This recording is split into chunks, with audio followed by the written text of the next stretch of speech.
Hello friends, आज फिर से हम लोग ट्रिगोमेट्री फिर से पढ़ेंगे जो chapter number 8.1 page number 121 NCERT book पे आधारित है। पिछले क्लास में मैंने प्रश्न नंबर 1 प्रश्न नंबर 2 सॉल्व कर दिया था।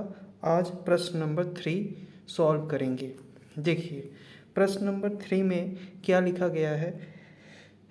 If sine A is equal to 3/4 है तो कैलकुलेट आपको करना है कॉस ए और टेन ए। देखिए इस सवाल को सॉल्व करने के लिए आपको पहले ट्रायंगल ड्रॉ करना पड़ेगा, जो मैं पहले से ही ट्रायंगल ड्रॉ कर लिया हूँ। ट्रायंगल क्या होगा? राइट एंगल ट्रायंगल होगा। जैसे कि मैंने पिछले क्लास में आपको बताया था, ट्रिगो के हर एक सवाल को सॉल्व करने के लिए राइट एंगल ट्रायंगल की ज़रूरत पड़ती है। राइट एंगल ट्रायंगल देखिए, ये मैंने ड्रॉ पहले से कर लिया है राइट एंगल ट्रायंगल। अब ये राइट एंगल ट्रायंगल का मैं क्या करूँगा, नाम दूंगा। यहाँ पे अगर आप गौर से देखें तो यहाँ पे साइन ए है, एंगल ए को दिखाया जा रहा है। यदि मैं एंगल ए को ऊपर लिखूँ तो ये बेस हो जाएगा, अगर मैं एंगल ए को यहाँ लिखूँ तो ये बेस हो जाएगा। ठीक है, आशा करता हूँ ये चीज़ आपको समझ में आ रही हो। अगर नहीं समझ में आती हो तो मेरी पहले क्लास आप देखें। ठीक है, तो मैं ट्रायंगल का नाम यहाँ पे दे देता हूँ। ये ए है, ये बी है, ये सी है। ठीक है, अब देखिए साइन ए जो होता है, यहाँ पे मैं क्या दिखाता हूँ, sine A is equal to होता है, sine A is equal to होता है परपेंडिकुलर बाई हाइपोटेनस। और यहाँ देखिए साइन ए की वैल्यू कितनी दी रखी है, 3/4। तो मैं इक्वल टू लगाता हूँ यहाँ पे 3/4। ठीक है, sine A is equal to 3/4। तो मैं ये कह सकता हूँ कि P is equal to 3 and H is equal to 4। तो देखिए ये 90 डिग्री है, 90 डिग्री के ठीक उल्टे अपोजिट साइड जो होता है वो क्या कहलाता है, हाइपोटेनस कहलाता है। तो हाइपोटेनस कितना है, 4 है। परपेंडिकुलर कितना है, परपेंडिकुलर देखिए ये एंगल ए को दिखाया जा रहा है। तो हाइपोटेनस और एंगल जो होता है वो बेस के साथ बनता है। तो ये अगर हाइपोटेनस है तो ये बेस है, तो ये परपेंडिकुलर है। तो परपेंडिकुलर इज इक्वल टू कितना है, 3 है। तो मुझे बेस निकालना है। तो देखिए बेस निकालने का एक फॉर्मूला है जो पाइथागोरस का फॉर्मूला है। ठीक है, पाइथागोरस का फॉर्मूला देखिए क्या होता है, H is equal to p² plus b²। लेकिन मुझे यहाँ तो b निकालना है। तो देखिए अगर मैं यहाँ पे आपके लिए सॉल्व करूँ तो h यहाँ स्क्वायरिंग करता हूँ, तो h² इज इक्वल टू यहाँ स्क्वायर करूँगा तो ये रूट हट जाएगा, तो यहाँ हो जाएगा p² प्लस b²। ठीक है, यहाँ से हमें b निकालना हो तो b² is equal to h² minus p²। यहाँ मुझे केवल b निकालना है, यहाँ b² है। तो b निकालने के लिए क्या करना पड़ेगा, ये b निकालने के लिए यहाँ क्या करना पड़ेगा, यहाँ रूट लगाना पड़ेगा, bh² माइनस p²। अब देखिए h की वैल्यू, अब देखिए यहाँ मैं आपके लिए सॉल्व कर देता हूँ।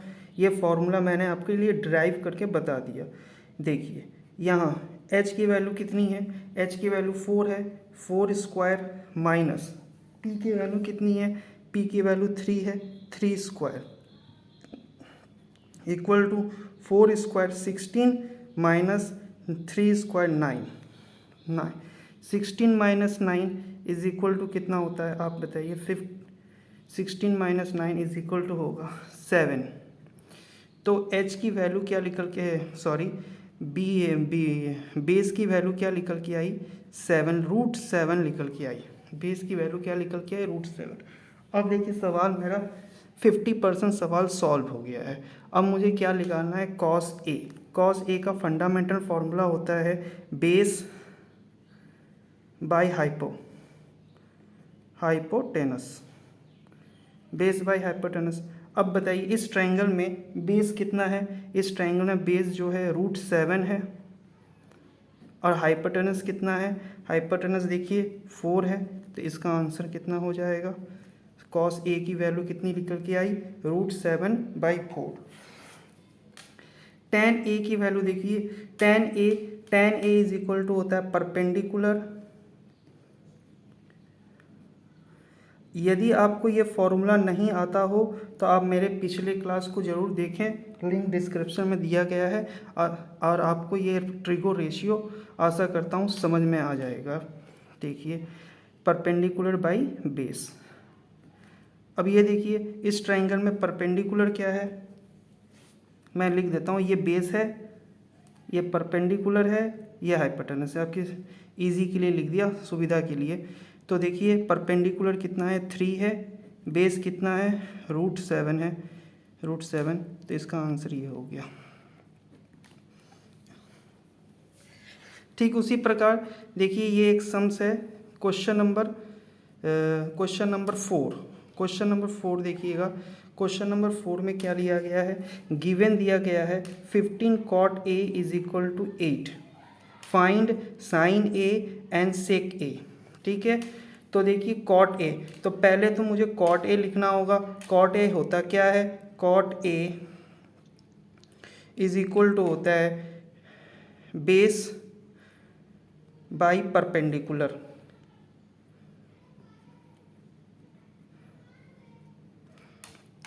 ठीक है, तो बेस बाय परपेंडिकुलर। और यहाँ देखिए ये 15 cot A। अब यहाँ देखते हैं, देखिए मैं आपको लिख के दिखाता हूँ, ये यहाँ थोड़ा जगह ले लेता हूँ ताकि आपको समझ में आए।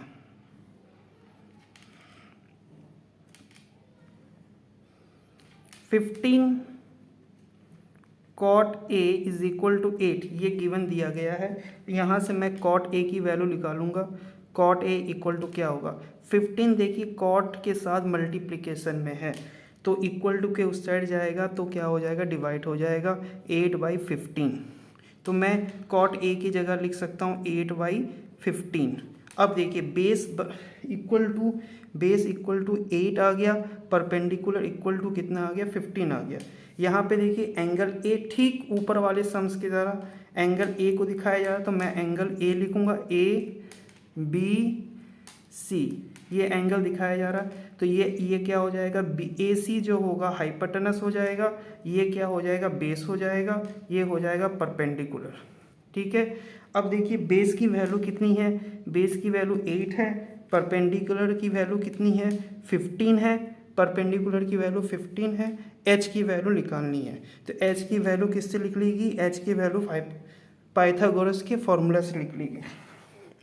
तो h इज इक्वल टू होता है h इज इक्वल टू होता है √p² प्लस b²। p की वैल्यू कितनी है, 15 है, 15² प्लस b², b की वैल्यू 8 है, 8²। तो 15 इंटू 15 अगर आप मल्टीप्लाई करिएगा 15 इंटू 15 तो होगा 225 और 8 इंटू 8 होता है 64।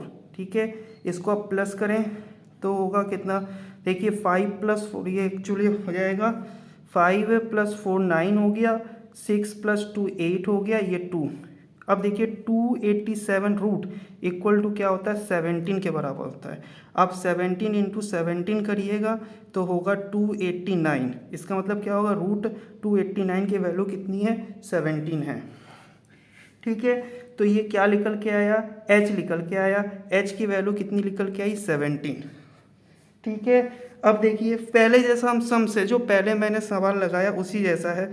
अब देखिए साइन ए की वैल्यू क्या होती है, परपेंडिकुलर बाय हाइपोटेनस। तो परपेंडिकुलर बाय हाइपोटेनस, तो साइन ए परपेंडिकुलर की वैल्यू कितनी है, 15 है, हाइपोटेनस की वैल्यू कितनी है, 17 है। तो ये इसका आंसर हो जाएगा। सेक ए इज इक्वल टू होता है हाइपोटेनस डिवाइडेड बाय होता है base, hypotenuse divided by base होता है।